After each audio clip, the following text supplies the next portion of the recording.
केंद्र सरकार का हमेशा ये प्रयास रहा है कि किसी तरीके से भी सारी पावर खुद में समेट लें और जो आपकी चुनी हुई सरकार है उसको जीरो बना लें। सुप्रीम कोर्ट के मामला गया, पहले 5 जजेस ने फैसला किया, उसके बाद दोबारा फैसला हुआ, दोबारा 5 जजेस का फैसला हुआ।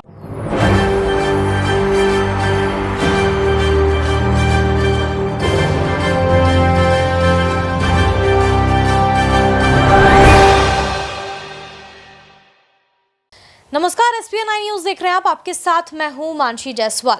कपिल सिब्बल इन दिनों काफी ज्यादा चर्चा में बने हुए हैं। कहा जा रहा है कि चंद्रशेखर रावण पर जब से जानलेवा हमला हुआ है तब से लगातार सियासत गरमाती हुई नजर आ रही है। कहा जा रहा है कि चंद्रशेखर रावण जो है उन पर जानलेवा हमला हुआ है और उत्तर प्रदेश की कानून व्यवस्था पर कई सवालिया निशान यहाँ पर खड़े किए जा रहे हैं।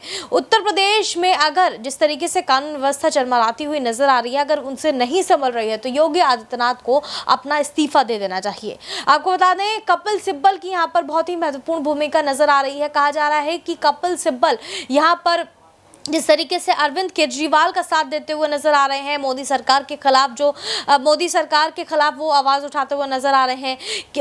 जो अध्यादेश मोदी सरकार की तरफ से लाया गया है उसको लेकर के अरविंद केजरीवाल के साथ यहां पर बने हुए हैं। अब कहा जा रहा है कि चंद्रशेखर रावण को लेकर के भी जानलेवा हमला जब से उन पर हुआ है तब से तमाम विपक्षी पार्टियां उनका साथ यहां पर दे रही हैं। मायावती के साथ गठबंधन की बातें भी यहां पर सामने आ रही हैं और यहां पर कहा जा रहा है कि कपिल सिब्बल जो है अगर चंद्रशेखर रावण के समर्थन में आते हैं और कोर्ट जाते हैं तो यहां पर बड़ा फायदा चंद्रशेखर रावण को होता हुआ नजर आएगा। सुप्रीम कोर्ट के वरिष्ठ वकील हैं कपिल सिब्बल और अगर चंद्रशेखर रावण को कपिल सिब्बल का साथ मिल जाता है तो यहां पर बड़ी उपलब्धि उनके लिए होती हुई नजर आएगी। आपको बता दें, कपिल सिब्बल लगातार केजरीवाल का साथ देते हुए नजर आ रहे हैं। अध्यादेश को लेकर मोदी सरकार की जमकर वो धज्जियां उड़ाते हुए नजर आ रहे हैं। अपनी रैली के दौरान उन्होंने क्या कुछ कहा है, सुनिए। केंद्र सरकार का हमेशा ये प्रयास रहा है कि किसी तरीके से भी सारी पावर खुद में समेट लें और जो आपकी चुनी हुई सरकार है उसको जीरो बना लें। हमेशा से ये इनका लक्ष्य रहा है, लेकिन जनता इनके साथ है। जनता भाजपा के साथ नहीं है, जनता मोदी जी के साथ नहीं है, जनता के अरविंद केजरीवाल के साथ है। ये बात इनको गले में अटकी हुई है।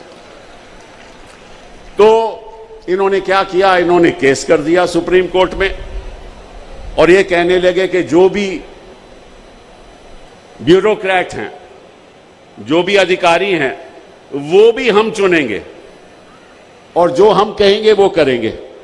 तो मैं मोदी जी से पूछना चाहता हूं कि आपने फिर दिल्ली को एक लेजिस्लेटिव असेंबली क्यों दी? अगर आपने सारी पावर ही अपने हाथ में रखनी है तो फिर आप इसको यूनियन टेरिटरी की तरह चलाना चाहते हो। आपको मालूम है कि चंडीगढ़ यूनियन टेरिटरी है, आपको मालूम है कि कई ऐसी जगह हिंदुस्तान में है जो यूनियन टेरिटरी रही हैं और वहां कोई असेंबली नहीं है। असेंबली बनाने का मतलब क्या था? असेंबली बनाने का यही मतलब था ना कि जो लोग चाहें वही काम हो, लेकिन यहां लगता है कि जो मोदी जी चाहते हैं वही काम होना चाहिए। ये तो ना तो जनता को स्वीकार होगा, ना हमारे लोगों को स्वीकार होगा, ना हमारी देश की जनता को स्वीकार होगा।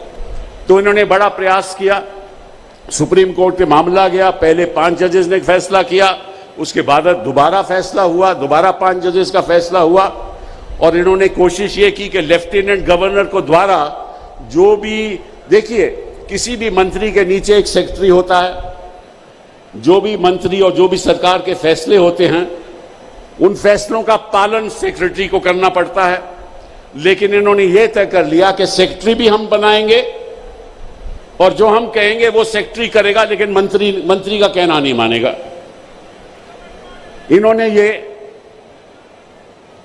कोर्ट के सामने रखा, कोर्ट ने कहा ये असंवैधानिक है, ये गलत है, क्योंकि फिर इलेक्टेड गवर्नमेंट का, लेजिस्लेटिव असेंबली का, मंत्रिमंडल का फायदा ही क्या है? अगर सारी चीजें आप ही ने करनी है तो फिर आपने चुनाव क्यों कराया? तो सुप्रीम कोर्ट ने यह फैसला दिया कि जहां तक अधिकारियों का सवाल है, जहां तक सेक्रेटरी होम का सवाल है, प्रिंसिपल सेक्रेटरी का सवाल है, सेक्रेटरी टू डिपार्टमेंट का सवाल है, वो सेक्रेटरी सुप्रीम कोर्ट ने कहा केवल रिस्पॉन्सिबिलिटी उनकी मंत्रिमंडल को होगी।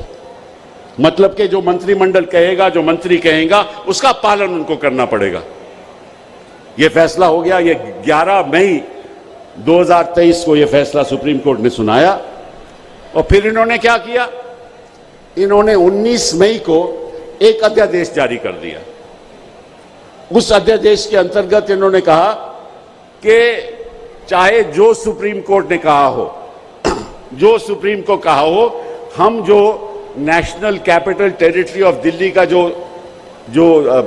एक्ट है 1991 का, उसमें संशोधन करते हैं और उसके अंतर्गत हम एक कमेटी का गठन बनाते हैं।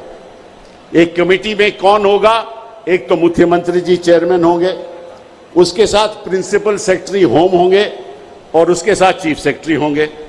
और साथ में कानून में यह कह दिया कि जो फैसले होंगे अगर आम सहमति से नहीं होते तो मेजॉरिटी से फैसले होंगे, और अगर मेजॉरिटी से फैसले होंगे तो दो तो वहां ब्यूरोक्रेट हैं, एक प्रिंसिपल होम सेक्रेटरी और एक चीफ सेक्रेटरी। वो किसके ब्यूरोक्रेट हैं? वो केंद्र सरकार के ब्यूरोक्रेट हैं। तो इसका मतलब क्या हुआ कि दो लोग जो इस कमेटी में शामिल हैं, उनका फैसला चुनी हुई सरकार के खिलाफ भी हो सकता है। मतलब कि आप मुख्यमंत्री जी की तौहीन कर रहे हो। अगर मुख्यमंत्री जी का फैसला नहीं चलने वाला तो फिर इसका मतलब यह हुआ कि ब्यूरोक्रेसी ही दिल्ली चलाएगी। इसका मतलब जो मुख्यमंत्री जी कहेंगे उसकी बात नहीं मानी जाएगी, और अगर बात नहीं मानी जाएगी और अवैध हो कुछ, तो उसके बाद जो लेफ्टिनेंट गवर्नर है वो अपने तौर पे खुद फैसला करेगा। ते पावर सारी लेफ्टिनेंट गवर्नर को दे दी। अगर आम सहमति नहीं हो तो मंत्रिमंडल को जीरो कर दिया, चीफ मिनिस्टर को जीरो कर दिया, पावर ब्यूरोक्रेट्स को दे दी और फैसला केंद्र सरकार करेगी। तो फिर आपने काहे को असेंबली बनाई, काहे को आपने चुनाव दिया, काहे को आपने मंत्रिमंडल बनाया? ये कौन सा मजाक हो रहा है हिंदुस्तान में? ये संविधान का मजाक हो रहा है?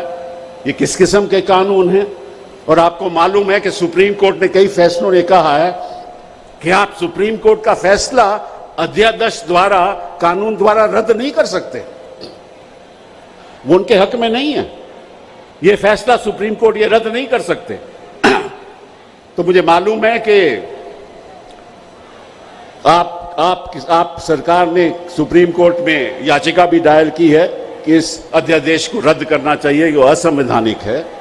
तो मुझे उम्मीद है कि सुप्रीम कोर्ट इसको रद्द करेगी, इसको खत्म करेगी, क्योंकि मैं समझता हूं कि जो अध्यादेश ये कह दे कि जो चुनी हुई सरकार है उसके निर्णय नहीं माने जाएंगे, तो इसका मतलब ये